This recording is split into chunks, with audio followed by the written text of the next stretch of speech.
네, 우리 하나님의 말씀은 마태복음 5장 1절에서 8절 말씀 우리 함께 읽도록 하겠습니다.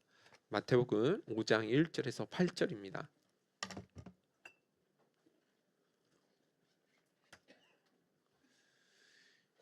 그 성경 봉독 후에 바로 이어전도의 특송을 바로 준비 나와 주시면 좋을 것 같습니다. 마태복음 5장 1절에서 8절까지 함께 읽도록 하겠습니다. 시작.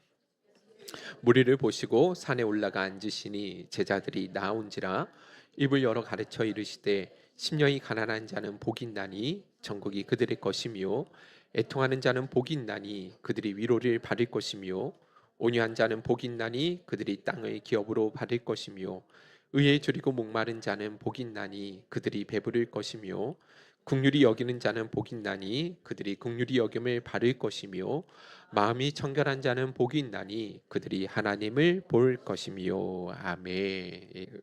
오늘 이제 팔복의 말씀 가운데 여섯 번째 말씀 함께 나누는 시간을 좀 갖도록 하겠습니다.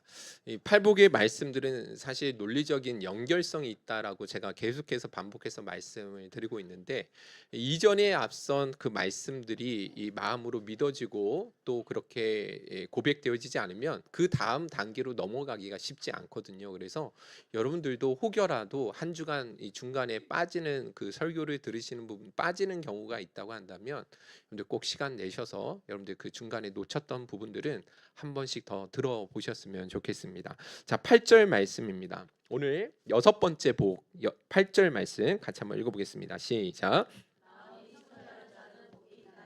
그들이 하나님을 볼 것이요. 아멘.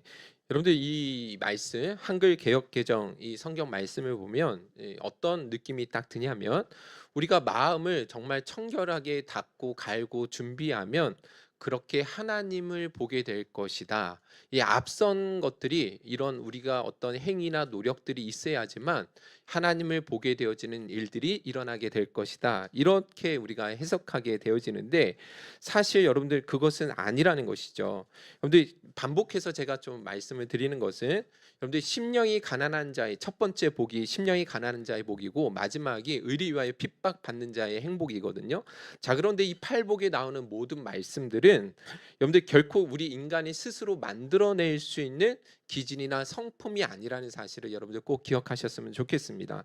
이런 성품은 예수 믿지 않는 사람들에게서 나올 수 있는 것들이 아니라는 거예요. 이러한 성품은 우리가 예수를 믿는 사람들, 성령 안에서 중생한 사람들에게 이 자연스럽게 그 성령께서 우리 안에 일어나게 하시는 기질이고 성품이라는 사실, 내가 만들어내는 것이 아니라 우리 안에 내주하신 그 성령께서 이러한 기질과 성품들의 성향들을 이끌어 나가신다라는 것을 기억해야 된다라는 거예요. 여러분들 헬라어 원문을 살펴보면 그 의미가 더 정확하게 우리에게 다가오는데 여러분들 한번 띄워 주시겠습니까? 제가 한번 준비를 해봤는데 여기 보시면 마카리오이 호이 카다로이 테 카르디아 호티 아우토이 톤 데온 옵손타이라고 나오죠. 근데 그 위에 한글만 읽으시면 되는데 여기 헬라어 원문이거든요. 이 심령이 그 여섯 번째 복, 이 마음이 청결한 자는 복이 있나니 저희가 하나님을 볼 것이다라는 말씀이 이 헬라어 원문인데 여기 첫 문장 빨간색 보시면 마카리오이라고 나오잖아요, 그죠? 이게 사실 헬라어 원문에는 감탄사로 시작되는 거예요. 감탄사. 다시 말해서 복이 있도다 이렇게 시작한다라는 것이죠. 그리고 이 파란색 부분을 해석하면 이 내용은 어떤 부분이냐면 마음이 청결한 자여라는 거예요. 그래서 여러분들 복이 있도다 마음이 청결한 자여라고 이렇게 해석해야 원문의 의미를 더 정확하게 우리가 드러낼 수 있다라는 것이죠. 그러니까 여러분 이 원문은 우리에게 무엇을 말하냐면 너희가 마음을 청결하게 하면 복이 있게 될 것이다라고 말씀하는 것이 아니라 이미 너희는 복 받은 사람이야. 이미 너희는 청결한 자야라고 선언을 하는 거예요. 왜냐하면 그 안에 이미 예수를 믿고 성령으로 중생한 사람이기 때문에 너희 안에 어떤 마음이 일어나고 있다라는 거예요. 그렇죠. 청결한 마음을 갖게 된다라는 거예요. 그래서 너희는 복이 있는 자이고 궁극적으로는 그래서 하나님을 보게 될 것이다 라고 말씀해 주고 있다라는 것이죠. 그래서 여러분, 이 팔복의 모든 말씀은 이 6번째 punk뿐만 아니라 이 팔복의 모든 말씀들이 전부 다 이와 같은 형식으로 되어 있는 거예요. 선언하는 것입니다. 감탄사로 시작한다라는 것은 너희가 이런 것을 해야지만 이런 복을 받을 수 있다, 행위에 근거해서 이 복을 주시겠다라는 것이 아니라 이미 너희가 그런 존재라는 것을 선언하면서 너희가 복되다라고 말씀해 주고 있다라는 것이죠. 그래서 제가 지난주에 이 팔복은 doing의 문제가 아니라 영어로 being의 문제, 어떤 행위의 문제가 아니라 우리가 이것을 행해야 된다라는 doing의 문제를 말하는 것이 아니라 예수 믿는 사람이 어떤 존재인가, being의 문제, 존재됨에서 말씀해 주고 있다라는 거예요. 그래서 우리가 이런 존재, 팔복의 존재가 바로 너희들이야. 그래서 복이 있는 존재야.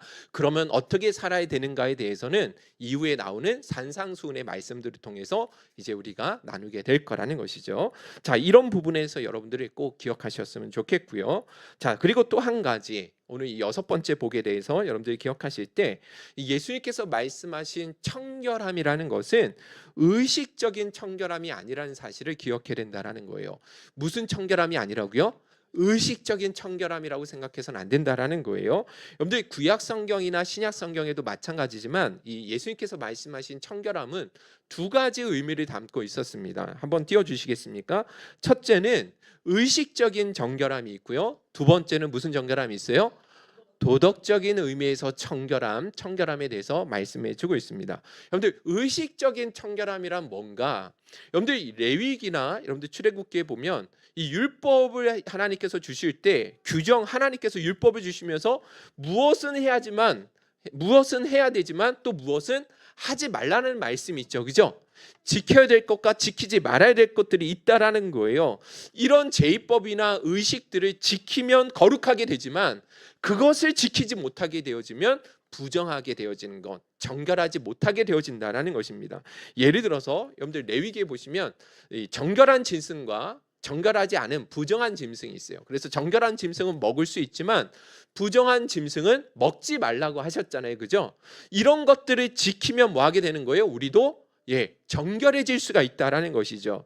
또 만지지 말아야 될 것들도 있거든요. 여러분들 시체 같은 거 만지면 돼요, 안 돼요?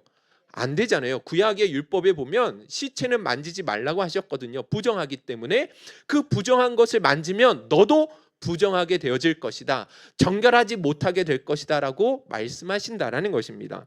또 여러분들 성경에 보면 사람이 태어나면 며칠 만에 할례를 받으라고 말씀하셨어요? 네, 8일 만에 할례를 받아야 된다라고 하셨는데 이 규례를 지키면 그 사람은 정결한 것이고 이 규례를 지키지 않으면 뭐 하게 되는 거예요? 부정한 자가 되어진다라는 것입니다. 그러니까 여러분 보시면 구약 성경이든 신약 성경, 예수님께서 말씀하셨던 신약의 당시의 상황이든 청결함의 의미가 그런 의식적이고 규범적이고 제의적인 이런 외적인 정결함이 분명히 존재하고 있었다라는 거예요. 여러분들 이해 가시죠? 자, 두 번째 의미에서 정결함, 도덕적인 정결함이라는 건 무엇이냐면 이 마음의 문제를 말하는 것이죠. 그 사람의 마음이 얼마나 깨끗하느냐, 얼마나 악한 생각을 품지 않고 시기와 질투와 미운 마음들, 이런 것들을 다 몰아낸 상태, 그것을 도덕적으로 청결하다라고 말씀해 주고 있는 것입니다. 자, 그런데 문제는 시간이 지나면서 여러분들 유대인들에게는 어떤 것만, 이 둘 중에 어떤 것만 지켜지게 되냐면 첫 번째 것만 남게 되어지는 거예요. 도덕적인 정결함이 아니라 의식적이고 외적이고 제의적인 그 정결함만 여러분들이 남게 되었다라는 거죠. 이게 문제라는 것입니다.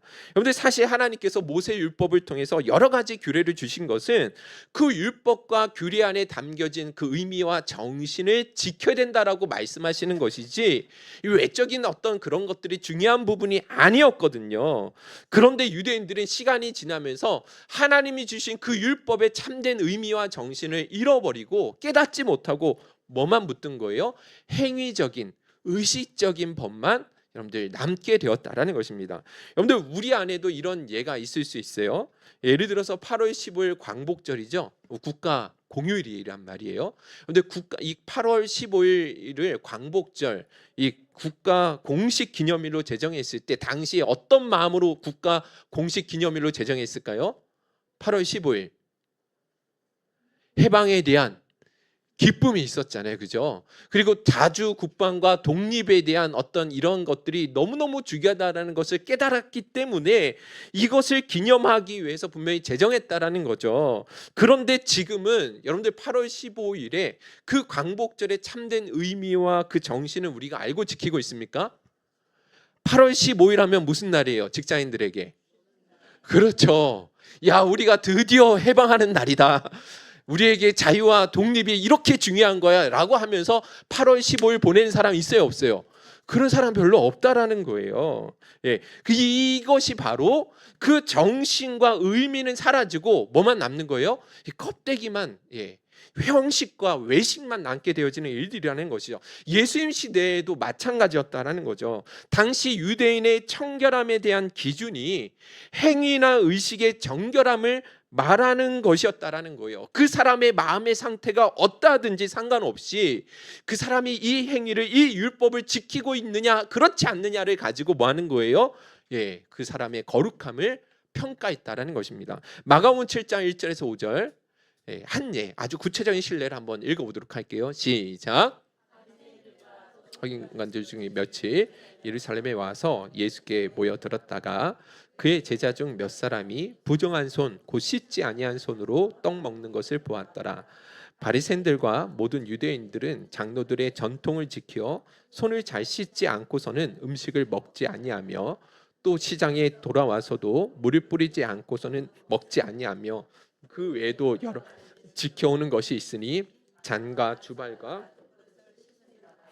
이에 바리새인들과 서기관들이 예수께 묻되 어찌하여 당신의 제자들은 장로들의 전통을 준행하지 아니하고 부정한 손으로 떡을 먹나이까? 여러분들 이 바리새인과 이 서기관들이 예수님께 나와서 제자들이 손을 씻지 않고 떡을 먹는 것을 보고 예수님께 나와서 제자들을 비난하는 거죠, 그죠? 여러분들 손 씻지 않고 밥 먹으면 우리 사람이 부정해집니까?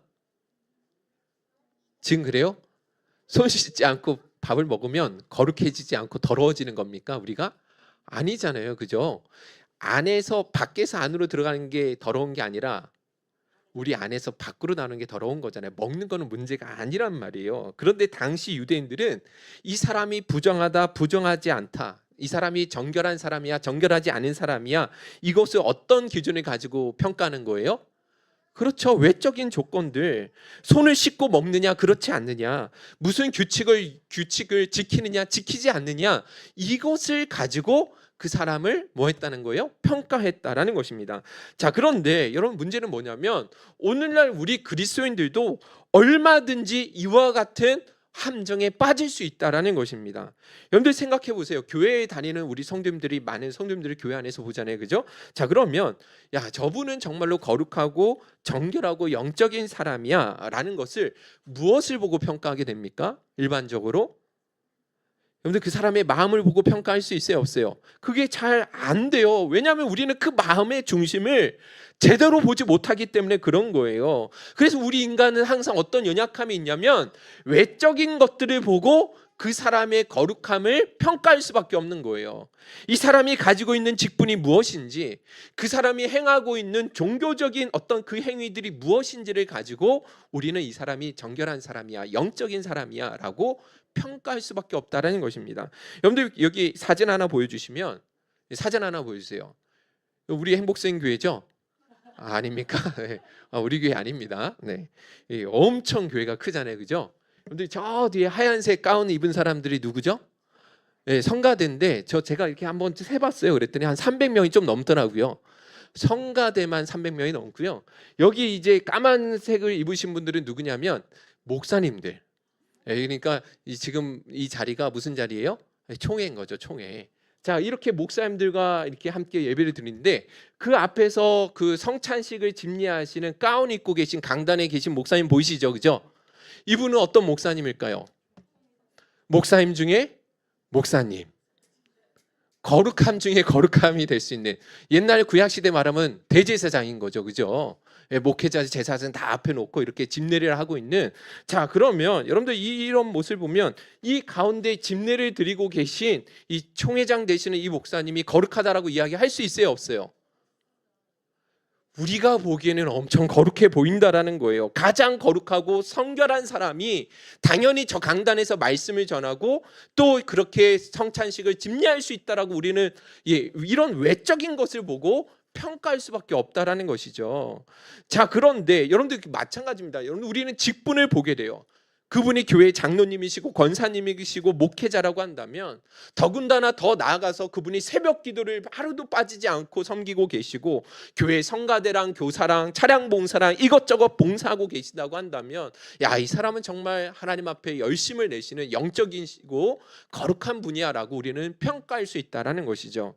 자, 그런데 여러분들 이런 것들은 어디까지나 외형적이고 의식적인 청결함에 지나지 않는다라는 거예요.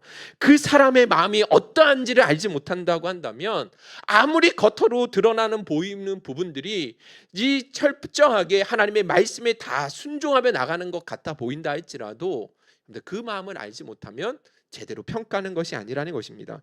여러분들 마태복음 23장 25절부터 한번 읽어봅시다. 시작. 화 있을진저 바리새인들이여, 잔과 대접의 겉은 깨끗이 하되 그 안에는 탐욕과 방탕으로 가득하게 되었도다. 눈먼 바리새인이여, 너는 먼저 안을 깨끗이 하라. 그리하면 겉도 깨끗하리라. 여러분들, 예수님께서 화 있을진저, 이거 심각한 욕이라고 말씀드렸죠, 그죠? 오늘날 말하면 육두문자를 정말로 날리신 거예요. 그런데 예수님께서 이 사람들이 누구냐면 바리새인들이에요. 여러분들, 바리새인들은 당시 유대인들로부터 매우 존경함을 받았던 사람이에요. 이 일반 성도들은, 일반 백성들은 어떤 생각을 하고 있었냐면, 하나님께서 만약에 천국 문을 열어놓으시고 단 두 사람만 천국에 하나님 받아들이신다고 한다면 그 한 사람은 바리새인이고 또 한 사람은 서기관일 것이다. 이 사람들은 평생 하나님의 말씀을 연구하고 그 말씀을 가르치고 그 말씀을 지키기 위해서, 율법을 지키기 위해서 철저하게 노력했던 사람들이거든요. 그래서 누가 봐도 이 사람들은 거룩해 보였단 말이에요. 근데 예수님 뭐라고 말씀하세요?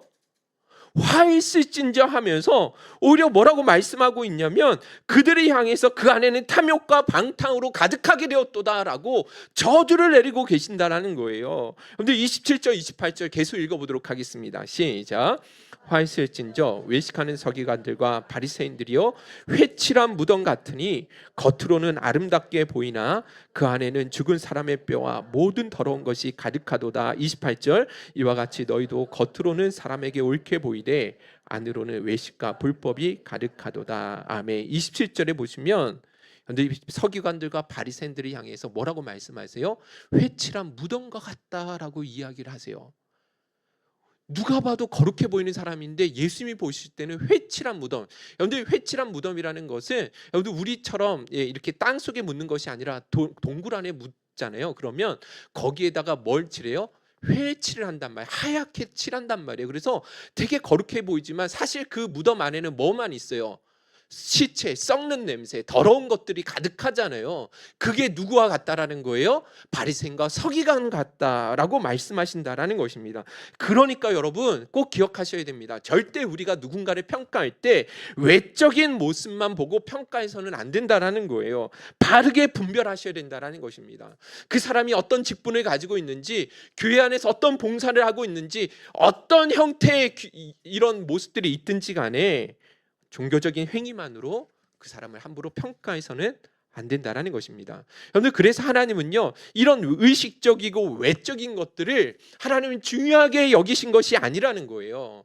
하나님이 진짜 중요하게 보이셨던 것은 우리의 마음이었고, 또 외적이고 의식적인 규범들 안에 그 담겨져 있는 의미와 정신을 제대로 알기를 우리 하나님은 원하셨다라는 것입니다. 그래서 여러분들, 당시 유대인들은 정결의 의미가 행위적인 것, 의식적인 것, 제의적인 것이라고 생각을 했는데 예수님은 단칼에 그것을 거절하시고 뭐라고 하시는 거예요? 그 청결함은 무슨 청결함이어야 된다? 마음의 청결한 자가 되어야 된다라는 새로운 기준을 그들에게 선언하고 계신다라는 것입니다. 겉으로 드러난 행위와 의식들이 거룩함의 기준이 되는 것이 아니라 그 행위와 의식들 안에 담겨져 있는 그 정신과 마음이야말로 진짜 거룩한지 아닌지를 판별할 수 있는 기준이 되는 것이다라고 말씀하신다는 것입니다. 여러분들 실제로 여러분들 이것은 우리 인간 세계 안에도 그대로 통용되어지는 부분들이 있습니다. 여러분들 우리가 살아감에 있어서 행위로 드러나는 것보다 더 중요한 것이 우리의 마음이 중요하다라는 것을 여러분들 우리도 살아가면서 느낄 때가 많이 있다라는 거예요. 왜냐하면 여러분들 우리 마음은 성경에 보면 그 마음은 생명의 근원이 그 안에서 난다라고 말씀하세요. 잠언 4장 23절이죠. 우리 한번 읽어보겠습니다. 시작. 더욱 내 마음을 지키라. 생명의 근원이 생명의 근원, 사람의 생명이 시작되어지는 출발점이 어디서부터 시작된다는 거예요? 우리 마음으로부터 시작된다라는 거예요. 그 마음은 그래서 그 사람의 전 인격을 나타내는 것이고, 그 마음을 담았다라는 것은 그 사람의 전부를 그 안에 담았다라는 것과 동일한 표현이라는 거예요. 그래서 우리 인간 사이에서도 마음이 담겨지지 않은 것은요, 그것은 아무도 좋아할 사람이 없다라는 거예요. 여러분들 결혼 생활을 한번 생각해 보세요. 한 부부가 있는데 서로 부부에게 외적인 것들은 아주 충실하게 서로에게 충실하게 다 최소한의 의무들을 다 감당하는 거예요. 생활비도 벌어서 꼬박꼬박 가져다 주고, 일 마치면 꼭 집에서 와서 자고, 그리고 자녀들도 잘 돌아보고 양육도 잘해요. 부부로서 행해야 할 의무들을 하나도 빠지지 않고 다 하고 있는데 마음은 다른 사람에게 가 있어요. 이 부부의 생활이 행복할 수 있어요, 없어요? 행복할 수 있어요? 예, 행복할 수가 없는 거예요. 그런데 예전에 사진 한번 띄워주시면 LTNS라는 드라마가 있어요. 여러분 보신 적 있으세요? 이솜과 안재홍 씨가 주연이었는데, 제가 물론 보진 않았지만 이 내용들을 잠깐 살펴보니까 그렇게 유익한 드라마는 아니었던 것 같아요. 자, 그런데 여기에서 나오는 중요한 주제 중에 하나가 뭐였냐면, 남편하고 이 부부가 싸우고 있는 상황이거든요. 이 두 사람이 싸우고 있는 상황인데, 이 왜 싸우냐면 이 아내는 남편하고 싸웠는데 왜 싸우냐면 다른 남자하고 잠자리를 같이 한 거예요. 자, 그런데 이 남자는 어떤 여자, 옆집에 살고 있는, 옆집인지 아랫집인지 살고 있는 이 여자하고 잠자리는 같이 하진 않지만 서로를 향해서 마음으로 좋아하고 있는 거예요. 그래서 서로 이렇게 자주 만나 차도 마시고 집안 청소도 같이 서로 왔다 갔다 하면서 그렇게 청소를 해요. 근데 뭐 하진 않아요? 관계는 맺지 않는다라는 거예요. 자, 그러면 이 두 사람 중에 누가 진짜 바람을 핀 거예요? 이 아내가 바람을 피웠어요? 아니면 이 남자가 바람을 피웠습니까? 다시 한번 제가 말씀드릴게요. 이 아내는 홧김에 다른 남자랑 한번 성관계를 그냥 가진 거예요. 남편하고 싸워가지고. 자, 그런데 이 남편은 다른 여자하고 성관계는 하진 않는데 이 마음만 서로 주고받는 거예요. 여러분 누가 더 나쁜 것 같으세요? 둘 다 나빠요? 둘 다 나쁜 것 같습니까? 자, 그런데 세상은요, 무엇을 더 나쁘게 보냐면 육체적인 관계를 한 것에 대해서 더 정죄하고 분노를 일으키는 마음이 있다라는 거예요. 마음으로 누군가를 좋아하고 있는 것이 그것을 별로 그렇게 죄가 되지 않는다라고 생각하는 거죠. 여러분 우리도 그렇게 생각하지 않지 않습니까? 그렇죠. 우리도 마찬가지죠. 마음으로 누군가를 품는 거는 그럴 수도 있지 이렇게 생각을 한다라는 거예요. 제가 그래서 어떤 정신과 의사 두 분이 서로 이 주제에 대해서 대담을 한 내용을 제가 한번 들어봤는데 이렇게 서로 이야기를 하더라고요. 제가 한번 제가 읽어드릴게요. 마음만 품으면 바람이 아니지요. 저는 많은 사람들이 입에 담을 수 없는 생각들을 하고 살아갑니다. 근데 자책하고 죄책감 갖는 분들이 되게 많은데 그렇지 않으셔도 돼요. 여러분 그런 생각을 생각으로 둘 수 있는 게 오히려 훌륭한 모습이 아닐까요? 라고 이야기를 하는 거죠. 자, 그랬더니 그 옆에 있는 그 다른 정신과 의사 선생님이 뭐라고 이야기하냐면 마음속으로 품었다, 생각을 했다라는 것은 아무런 잘못도 아니죠. 상상만으로 우리는 살인도 충분히 가능하니까 그것을 말과 행동으로 옮기느냐 옮기지 않느냐의 차이, 그게 사람이기 때문에 할 수 있는 능력인데 그것을 머릿속에 가둬둘 수 있다고 한다면 그러면 전혀 문제가 되지 않는다고 생각을 해요. 마음속에 다른 사람을 품은지 아닌지 어떻게 알아? 그런 의심하고 살면 어떻게 살아요? 충분히 있을 수 있다고 생각하고 그건 문제가 되지 않는다고 생각해요 라고 이야기를 하더라고요.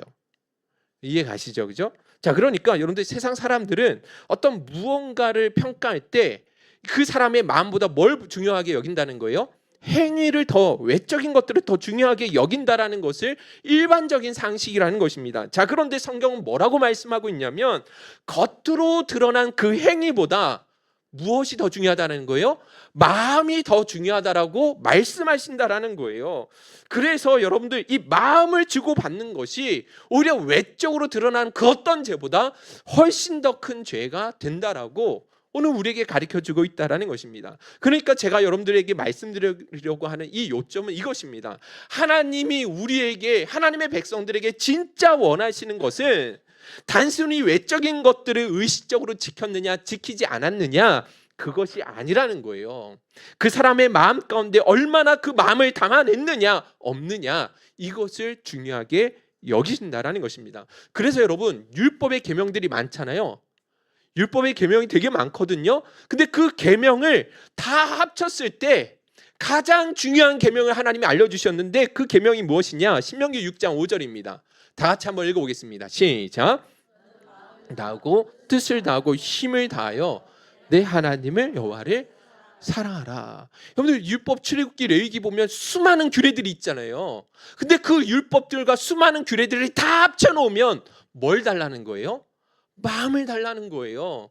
마음을 다해서 전심으로 하나님을 사랑해 줬으면, 나를 사랑해 줬으면 좋겠다. 이것을 우리에게 요구하시더라는 것입니다. 어떤 행위나 규범을 지켜야 된다라는 것을 요구하셨던 것이 아니라는 거예요. 더군다나 여러분 그렇기 때문에 하나님은 사람을 보실 때도 무엇을 보고 평가하세요? 그렇죠. 외적인 행위가 아니라 중심을 보고 평가하시는 거예요. 사무엘상 16장 7절 우리 다 같이 한번 읽어보겠습니다. 시작.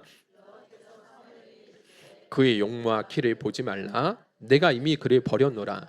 내가 보는 것은 사람과 같지 아니하니 사람은 외모를 보거니와 나 여호와는 중심을 보느니라 하시노라. 아멘. 여기 중심이 히브리어로 레바브, 아까 우리가 지금 계속 이야기하는 마음을 보신다라고 말씀해 주고 있다라는 것이죠.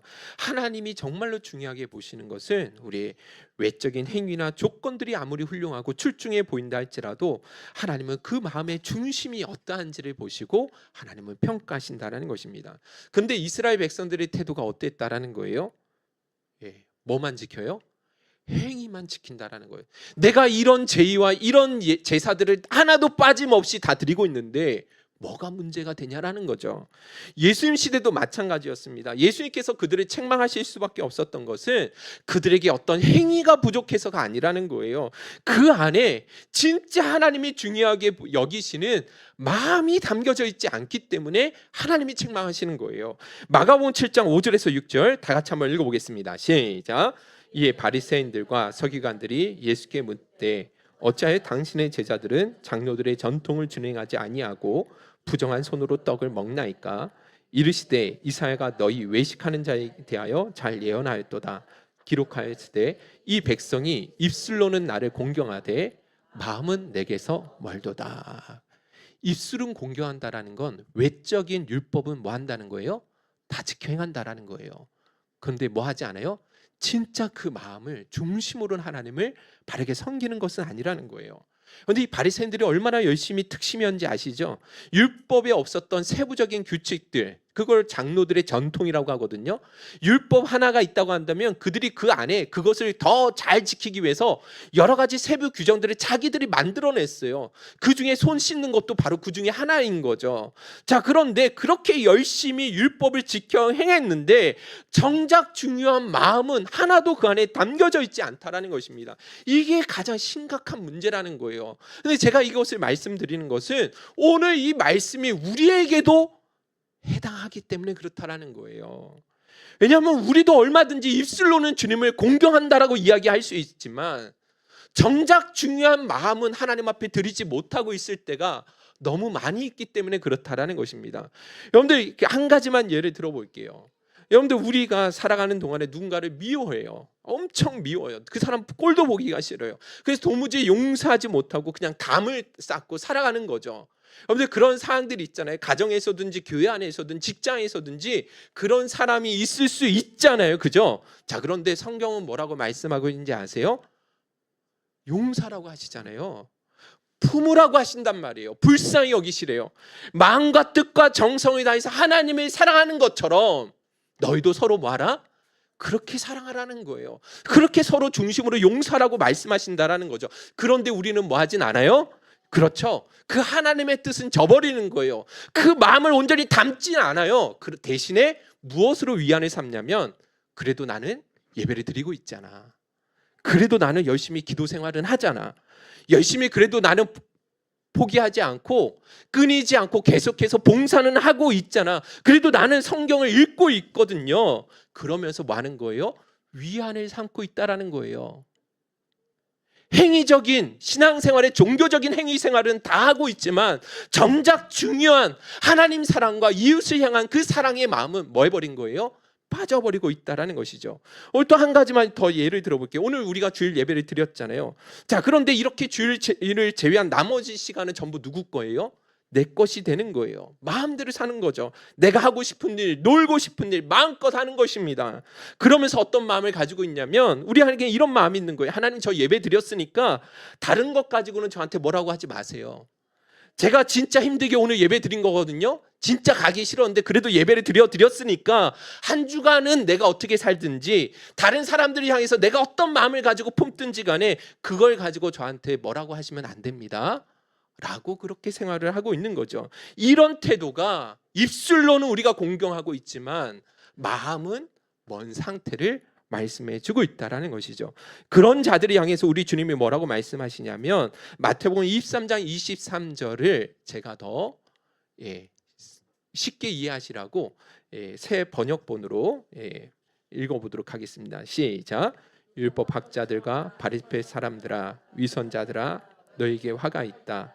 너희는 박하와 회양과 근처의 11조를 드리면서 정의와 자비와 신의와 같은 율법의 더 중요한 요소들은 버렸다. 그런데 이 사람들이 중요하게 여긴 건 뭐예요? 박하회양 근처의 11조. 누가 이런 거 드리라고 그랬어요? 근데 이거는 뭐냐면 박하회양 근처는 오늘날 들에 가면 얼마든지 들을 수 있는 쑥 같은 거 이야기하는 거예요. 텃밭에 심는 상추 같은 거 이야기하는 거거든요.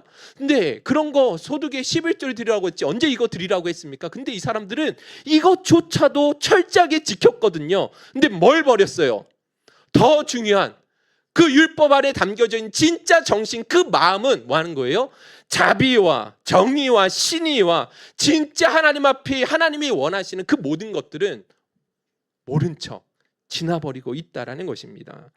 그러므로 여러분들 오늘 이 시간을 통해서 진짜 하나님께서 우리에게 바라시는 것이 무엇인지 알고 우리가 예배하며 하나님을 섬길 수 있어야 된다라는 거예요. 하나님이 진짜 우리에게 중요하게 여기시는 것들이 우리의 외적인 종교생활, 신앙 행위들이 아니라 진짜 우리 안에 담겨져 있는 내면의 마음, 중심을 보시기를, 중심을 드리기를 원하신다는 사실을 꼭 기억하실 수 있기를 주님의 이름으로 축원드립니다. 그래서 여러분들 오늘 교회 오실 때 다들 거울 보고 오셨죠? 거울 안 보고 오신 분 계세요?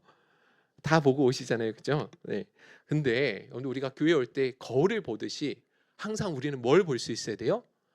그렇죠. 우리 마음이 하나님 받으실 만한 그 마음의 상태인지를 항상 먼저 우리 마음을 들여다볼 수 있어야 된다는 것입니다. 할렐루야. 자, 이제 끝으로 한 가지만 더 말씀드리면 이 마음이 청결한 자라는 것은 그러면 무엇인가? 어떤 사람은 마음의 청결함이라는 것이 도덕적인 의미에서 청결함으로 생각하시는 분들이 있거든요. 이 악한 생각들을 품지 않는 거, 시기하거나 질투하거나 미워하지 않는, 어떤 음란한 생각을 하지 않는, 거짓된 생각을 하지 않는 이런 것들을 이야기하는데 사실 여러분 예수님께서 말씀하신 마음의 청결함은 이런 청결함을 의미하신 것이 아니었습니다. 왜냐하면 우리의 마음은 원래부터 부패한 상태에 있기 때문에 그렇다라는 거예요. 그건 지금도 마찬가지입니다. 아담의 범죄 이후로 사람의 마음은 다 부패한 본성을, 부패한 마음의 생각을 가지고 살아갈 수밖에 없는 거예요. 창세기 6장 21절 22절 기억나시죠? 우리 한번 읽어볼까요? 시작.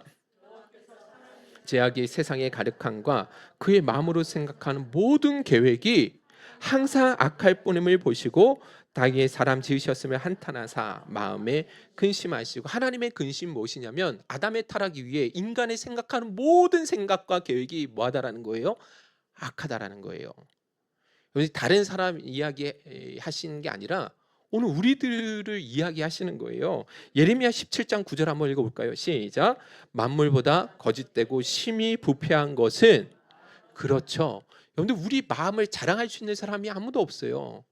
여러분들, 이거는 예수 믿는 사람이나 믿지 않는 사람이나 똑같이 해당되어지는 말씀이에요. 여러분들, 이거는 목사나 장로나 권사나 집사나 상관없이 모두에게 동일하게 해당하는 말씀이거든요. 우리 마음이 어떨 때는 정말로 눈물로 기도하고 하나님 앞에 회개하면서 정결해야지 하지만 시간이 지나면 그 순간이 얼마 되지 않아서, 그 회개의 기도가 얼마 되지 않아 우리 안에 뭐가 올라와요? 악한 생각들이 올라오잖아요. 음란한 생각이 올라오잖아요. 죄된 탐심과 욕심들이 올라오잖아요. 어쩔 수가 없는 거예요. 타락한 모든 인간의 마음이 이렇게 부패한 상태에 있다는 것을 성경 그렇게 말씀하고 있다는 것입니다. 그러므로 여러분들이 기억하셔야 될 것은 예수님께서 6번째 말씀하셨던 이 복, 마음에 청결한 자가 복이 있다라고 하신 이 말씀은 영적으로 도덕적으로 아무 흠이 없는, 결함이 없는 그런 마음의 상태를 의미하는 것이 아니라는 거죠. 그런 마음의 상태를 가지고 구원받을 수 있는 사람은 세상에 아무도 없거든요. 그러면 예수님께서 말씀하신 그 마음이 청결하다라는 것은 어떤 의미냐? 그거는요, 두 마음을 품지 않는 순전하고 순결한 마음, 한 마음, 하나님을 향한 한 마음을 의미하는 거예요. 여러분들, 헬라어 카다로스, 구약의 타호르라는 단어 같은 말이거든요. 자, 근데 이 청결함은 불순물이 끼이지 않은 순전한 것을 의미했습니다. 레위기 19장 19절, 여러분들 한번 다 같이 한번 읽어볼게요. 시작. 내 규례를 지킬지어다. 내 가축을 다른 종류와 교미시키지 말며 내 밭에 두 종자를 섞어 뿌리지 말며 두 재료로 직지한 옷을 입지 말지며. 여기 보시면 절대로 다른 가축과 다른 가축을 뭐 하지 말래요? 교미시키지 말라라고 말씀하고 있죠. 밭에 두 종자들 모아서도 안 돼요. 같이 섞어서 뿌려서도 안 돼요. 또 두 재료로 직조된 옷도 뭐 하지 말라고 하세요? 입지 말라고 하시죠. 물론 지금도 이 말씀이 해당되는 말씀이에요? 아니죠. 여러분들, 이 양복은 뭘로 돼 있어요? 면과 여기 한번 볼까요? 이거 분명히 혼방된 거잖아요, 그죠? 이거 저는 그러면 율법에 의하면 저는 죽어야 돼요. 지금도 저는 정결하지 못한 사람이 되는 거죠. 저희 이재근 집사님 그 밭에 보시면 하나만 뿌리지 않으셨어요. 배추도 심고, 아니 거기 안에 보면 고추도 심고 한 밭에 다 심어 놓으셨거든요. 이게 말이 아니에요. 그러면 이 말씀을 지금까지도 지켜낼 수 있는 것이 아니라 당시에 왜 이런 율법을 주셨느냐? 그것은요, 사람은 뭐 하지 말라는 거예요? 두 마음을 품지 말라는 거예요. 하나님을 향해서 두 마음 가지고, 이중적인 마음 가지고 하나님 섬기지 말라고 말씀하신다라는 거예요. 그 말씀을 하시기 위해 이 규례 안에 이 말씀을 심어두신 거예요. 하나님이 우리에게 원하시는 마음이 무엇이었습니까? 마음과 뜻과 힘을 다해 하나님만 사랑하는 거예요. 한 마음으로만 하나님을 섬길 것에 대해서 우리에게 요청하신다라는 것이죠. 그래서 여러분들, 실제로 십계명 중에, 율법 중에 율법은 십계명이고 그 십계명 중에 제일 첫 번째 계명이 무엇이었습니까? 너는 나 외에, 그렇죠, 다른 신을 두지 말라. 두 마음 품지 말라라는 거예요. 하나님 외에는 다른 어떤 것에 그 마음을 주어서는 안 된다라고 말씀하신다라는 거죠. 호세아 여러분들 10장 1절 2절 다 같이 한번 읽어보겠습니다. 시작. 이스라엘은 열매 맺는 무성한 포도나무라. 그 열매가 많을수록 제단을 많게 하며 그 땅이 번성할수록 주상을 아름답게 하도다. 그들이 두 마음을 품었으니 이제 벌을 받을 것이라. 여러분들, 이스라엘 백성들이 왜 벌을 받게 되고 왜 망하게 된지 아십니까? 그건요, 두 마음을 품었기 때문에 그렇습니다. 하나님께서는 계속해서 이스라엘 백성들에게 요구하셨던 것이 두 마음을 품어서는 안 된다. 내가 너에게 약속한 그 가나안 땅 선물로 주면 그 땅에 있는 그 어떤 신들도 너는 마음을 줘서는 안 돼. 나만 바라봐야 돼. 나에게만 마음을 줘야 돼. 한 마음만 줬으면 좋겠어라고 그렇게 말씀하셨는데, 그럼에도 불구하고 어떻게 한 거예요? 하나님만 섬기지 못하고 두 마음을 품고 하나님도 섬기며 다른 신도 섬기는 그런 이 종교 혼합이 그들 가운데 있었다라는 것입니다. 이것이 바로 마음이 청결하지 않은 상태를 말씀해 주고 있다라는 것이죠. 할렐루야. 그러므로 여러분 청결하다라는 것은 우리 마음에 도덕적으로 영적으로 아무런 흠이나 아무런 악한 생각을 품지 않는 상태를 의미하는 것이 아니라 오직 하나님 한 분만을 우리의 삶의 주인으로 모시며 하나님 한 분만을 사랑하고 섬길 수 있는 그 순전한 마음이 청결하다라고 말씀해 주고 있다라는 것이죠. 할렐루야. 이 중요한 이 원리를 여러분들 꼭 기억하셨으면 좋겠습니다. 그래서 오늘 우리 그리스도인들에게 두 마음을 품는 것 절대로 하나님 용납하지 않으세요. 하나님은 재물과 하나님을 겸하여 섬길 수 없다라고 말씀하시죠. 그죠? 예. 그래서 우리 그리스도인들이 두 마음을 품는 일이 있어서는 안 되는 거예요. 두 마음을 품는 것은 여러 가지일 수 있어요. 여러분들 오늘 말씀 셀모임 때 이런 것들은 깊이 한번 생각해 보셔야 됩니다. 두 마음을 품는 건 물질에 대한 두 마음이 생길 수도 있는 거죠. 그죠? 그리고 자기 교만한 것도 두 마음을 품는 거예요. 하나님을 그 중심에 올려놔야 되는데 자기를 그 중심에 같이 올려놓는 이 교만함도 두 마음을 품는 행위입니다. 의심하는 마음도 두 마음이에요. 야고보서 1장 6절에서 8절 우리 다 같이 한번 읽어보겠습니다. 시작. 오직 믿음으로 구하고 조금도 의심하지 말라. 의심하는 자는 요동하는 바다 물결 같으니 이런 사람은 무엇이든지 죽기 얻기를 생각하지 말라. 두 마음을 품어 모든 일에 정함이 없는 자로다. 믿음 없는 행위조차도 불신의 행위도 두 마음을 품는 행위다라고 말씀하세요. 그리고 마지막으로 율법주의, 신비주의, 기복주의 있잖아요. 이거 다 두 마음이에요. 고린도후서 11장 2절에서 4절 우리 천천히 한번 읽어보겠습니다. 시작. 내가 하나님의 열심으로 너희를 위하여 열심을 내노니 내가 너희를 정결한 처녀로 한 남편인 그리스도께 드리려고 중매함이로다.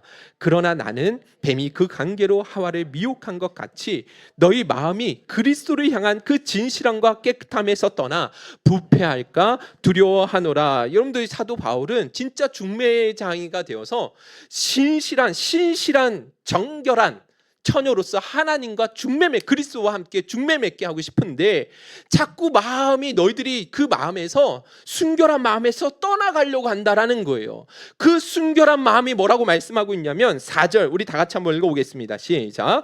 만일 누가 가서 우리가 전파하지 아니한 다른 예수를 전파하거나 혹은 너희가 받지 아니한 다른 영을 받게 하거나 혹은 너희가 받지 아니한 다른 복음을 받게 할 때에는 너희가 잘 용납하는구나. 다른 예수, 다른 영, 다른 복음 무엇을 말하는 거겠어요?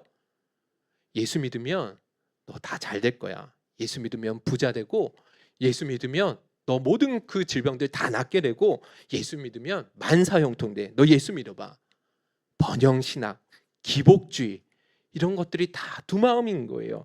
또 다른 복음도 있죠. 너 이렇게 하지 않으면 지옥 갈 거야. 너 이거 지켜야지만 네 구원받을 수 있다니까 라고 이야기하는 율법주의.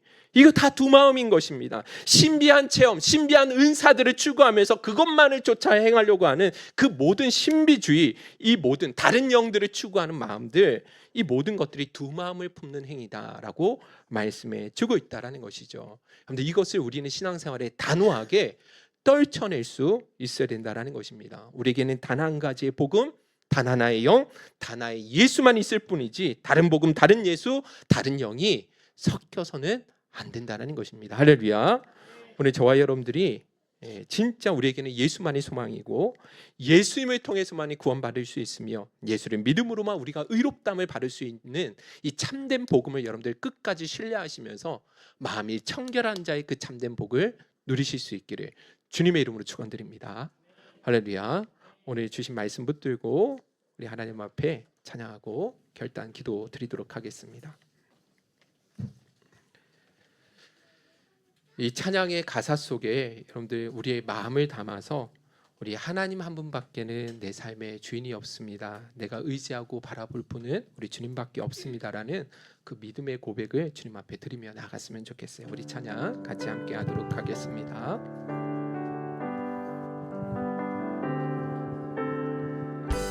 주님과 같이 내 마음 만지는 분은 없네. 오랜 세월 찾아 난 알았네.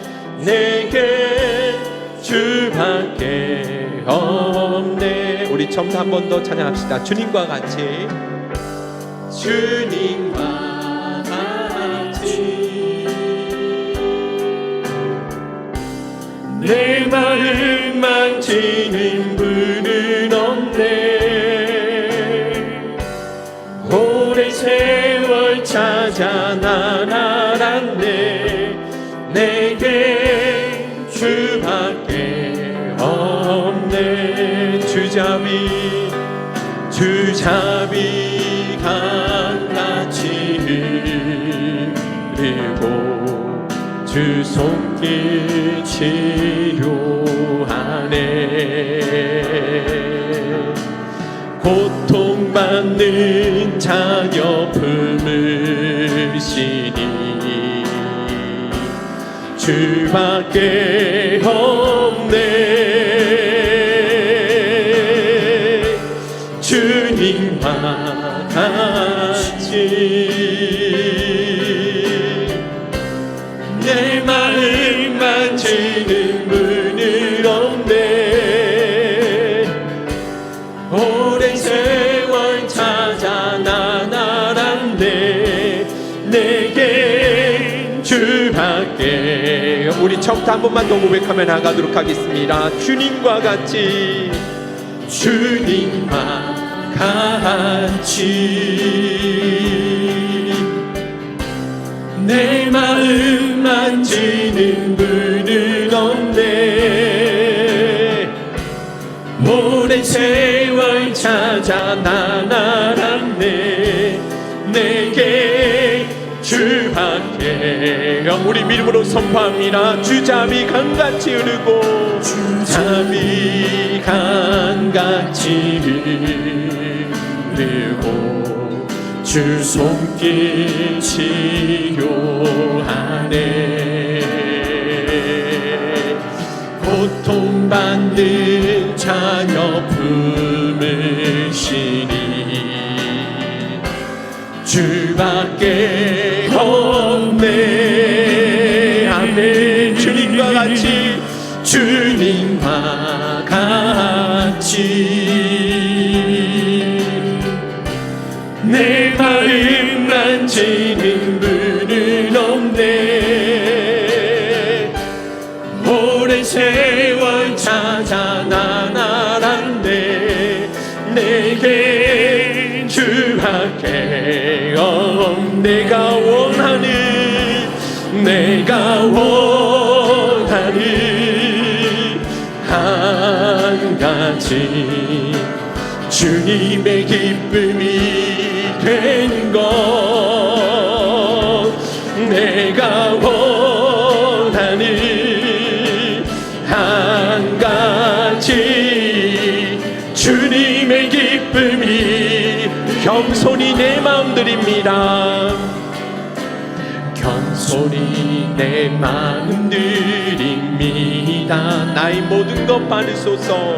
나의 모든 것 받으소서. 나의 마음 깨끗게 씻어주사. 나의 마음 깨끗게 씻어주사. 주의 길로 행하게 하소서. 행하게 하소서. 우리 믿음으로 선포하며 나갑니다. 내가 원하는 한 가지, 주님의 기쁨이 되는 것. 내가 원하는 한 가지, 주님의 기쁨이. 우리 다 같이 두 손 들어서 믿음으로 선포합니다. 내가 원하는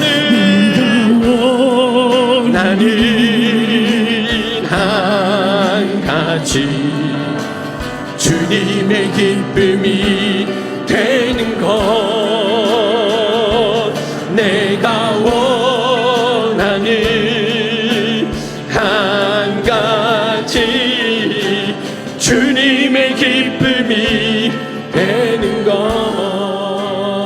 우리 합심해서 하나님 앞에 기도하는 시간 갖도록 하겠습니다.